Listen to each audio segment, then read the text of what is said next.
You've advised practically every Republican nominee and precedent in my lifetime here, and you've always been a free trader and anti-tariff. So, you know, I hear you kind of like trying to navigate not condemning this, but like so many other Republicans, including people like Marco Rubio and others in the Senate and in Congress, who are now bending themselves into pretzel shapes.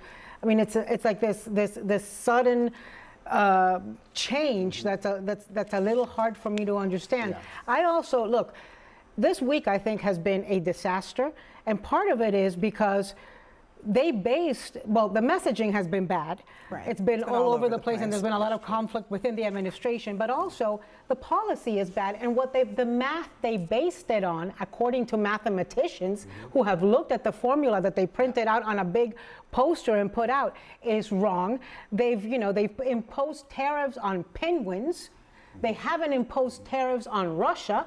I mean, it has made absolutely no sense. And when you hear people who loved Donald Trump, supported Donald Trump, gave him money, people like Ken Langone, Home Depot, people like Bill Ackman, people who have gone, gotten into fights for months. Can we correct the Russian thing? Because Scott, we're not trading with Russia. They have sanctions. We do $3.5 billion in we have sanctions on Russia. Yeah, but I know North Korea. The number is not zero what we do with Russia. The number is zero on the island with the penguins. Yeah, we trade more with Russia than we do with Herd and McDonald's. Isn't the issue with the islands is that China can use those small countries as a possible the island doesn't have any humans on it. Also, these penguins, they dress like elitists. They had it coming. I just want to point out. I mean, I don't think there's reasons they were on there. I'm just saying. Well, I think the Russian thing's been overstated. I don't think that you throw zero tariffs on Russia and then massive tariffs on other countries that are basically doing almost no trade with the United States. I think that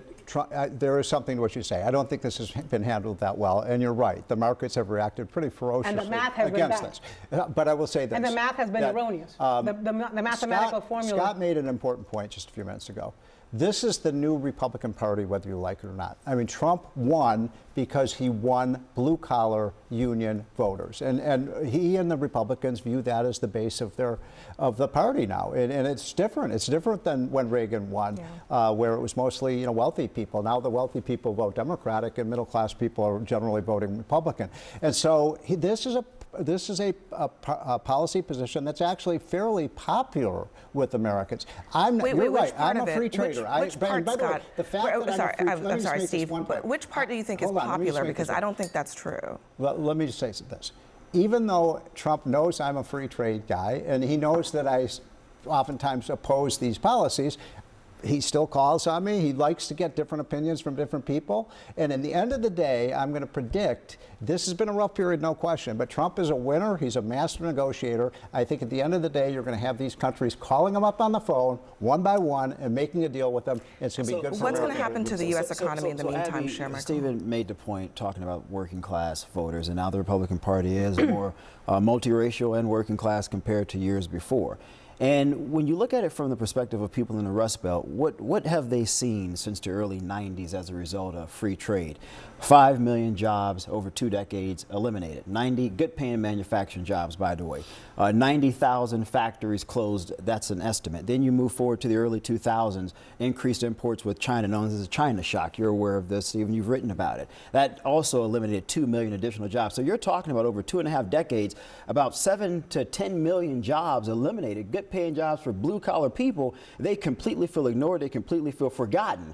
And so Donald Trump focusing on trying to level set, to your point, and bring back some level of manufacturing, even if it's modernized, not going back to the 80s or 90s, I think is a good thing. Even if it's robots? It could potentially benefit those working class even people. if it's robots? I mean, if it's robots doing these jobs, then what's the point? Abby, chip manufacturing, you got to bring some of that back to the United States. I know, I get that. We're not at a place where machines can repair themselves when they're damaged. You need to have a skilled workforce being able to take care of those things. But do you understand my point, Michael, is that we are increasingly about to be in an economy where a lot of these jobs that he wants to bring back are not going to be done by humans. Maybe there will be one or two overseeing the robots, but they've acknowledged that. Bessent and Howard Lutnick have both said that over the last few days. Automation that automation, AI, sure. robots are going to replace most humans in those jobs. Yeah, that's not so just what a is problem for the what is United States. That's a the global, formula for manufacturing renaissance in that scenario? Sure. That's a global issue. That's not just an issue that the United States singularly has to face.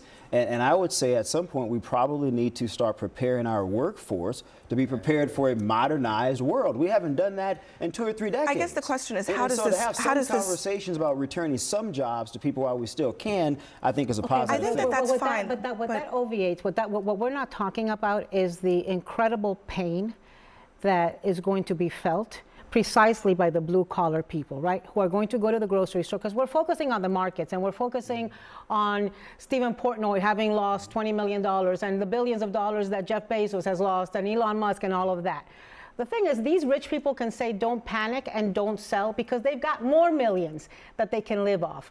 But the person who's going to go buy the car, or the person who's buying clothing from China, or the person who's going to the grocery store and buying the bananas from Ecuador and the avocados from Mexico and the limes from Mexico, they're going to see that price increase tomorrow. Yeah. Isn't it the opposite though?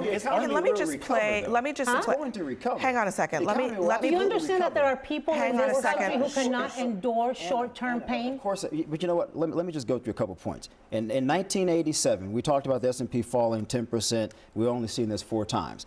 In 1987, it occurred. We saw a bounce back of 102%. November 2008, a bounce back of 105%. In 2020, a bounce back of 94%. It recovers, and it recovers stronger than it was before. That is absolutely Sure, Michael, in none of those cases that you just cited is it a man-made crisis. This is created by one person, Donald Trump. This isn't COVID.